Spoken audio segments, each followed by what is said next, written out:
Hello guys, welcome to Daddy Share Space and welcome to my channel. So today I'm coming to you just to show you a tool that I already have in the shop. I actually had a request today, I believe, where someone asked me to check out the Zeta P2, and so I guess this video is for you. So right here before me, I have the Zeta P2, which I have had in the shop. You can check my catalog of videos and you can see the unboxing.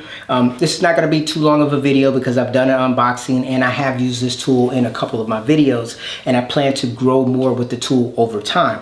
So I'm going to go ahead and open this up so you can check it out. Right there you can see the Zeta P2, and pulling it out, so we have the tool itself. You can see it here.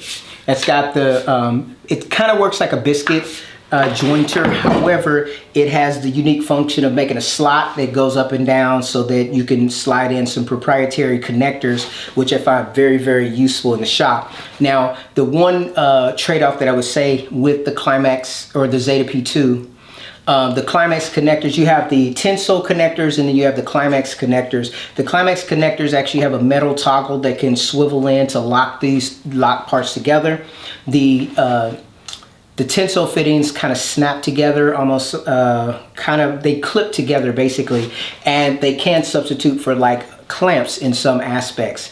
Now, in my practice with this, I realized that the tensile connectors and even the Climax connectors are very good for like mock-ups or like putting things together that you're definitely going to glue. However, they're not strong enough in of themselves to hold heavier pieces of wood and or lumber together. Like say for instance, if you were going to assemble a 3/4 inch MDF cabinet, the tensile connectors would not be sufficient to hold that together. It would be okay, like say for instance, if you pop two portions together, like say an L bracket, and snap it together, as long as it has proper support and you have glue in there, when you snap it together, there will be glue squeeze out along your jointed edge or along your connection piece, your butt joint, due to the tensile connector pulling the boards together. However, if you if you have a significant size board and you go to pick it up,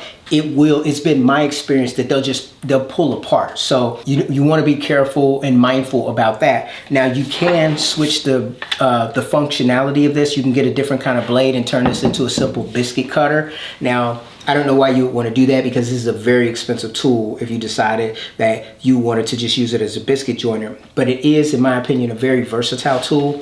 Now you do have the capacity to go into 3/4 inch plywood, but you can also go into thinner stock as well. I wouldn't quite say 1/2 inch. I was trying to use a thinner board with this, and the functionality when it goes up and down actually burrowed through the top of the stock. So I think it's more of a millimeter type device as opposed to like a 1/2 inch device. So you want to consider that. So like I think 18 millimeters is close to 3/4, and then you know, 18 to 19, and then so you would probably want like 12 millimeter stock or so, maybe a little bit more, to use this with minimum.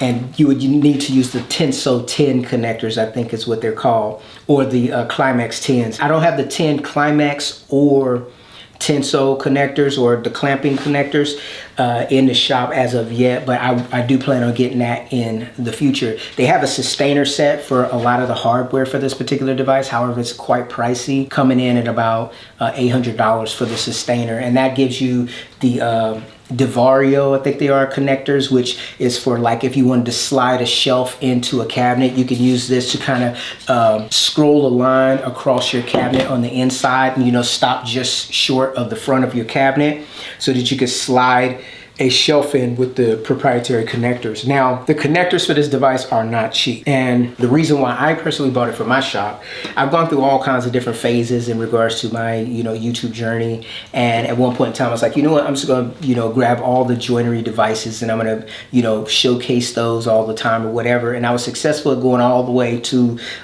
up until getting, I didn't get the bigger Mafel. I can't remember what the name of it is, the bigger one. I have the smaller one, the DDF40. I also didn't get the battery powered version of this. I debated on getting the battery powered version of this, but it wasn't highly available when I purchased this. So there's limited places to get this from. I think I got mine from maybe Colonial Saw or something like that. So just be mindful of that. And the last time I looked for the battery powered version, it was like out of stock or something, like there's a delay. I think the difference in price is probably close to $300, maybe $400, because you have to get the batteries. I think it runs on a Metabo style battery, if I'm not mistaken. But anyways, just wanted to drop that little video to show whoever it was that was asking about the Zeta P2. Here it is in the shop. I have it. If you have any specific videos that you would like me to try to make using this tool, just kind of let me know, and I will try to get around to it as I continue to progress and all the different things that I'm doing. I want to thank you guys for taking the time to watch this short video, and I'll see you in my next one. Take care.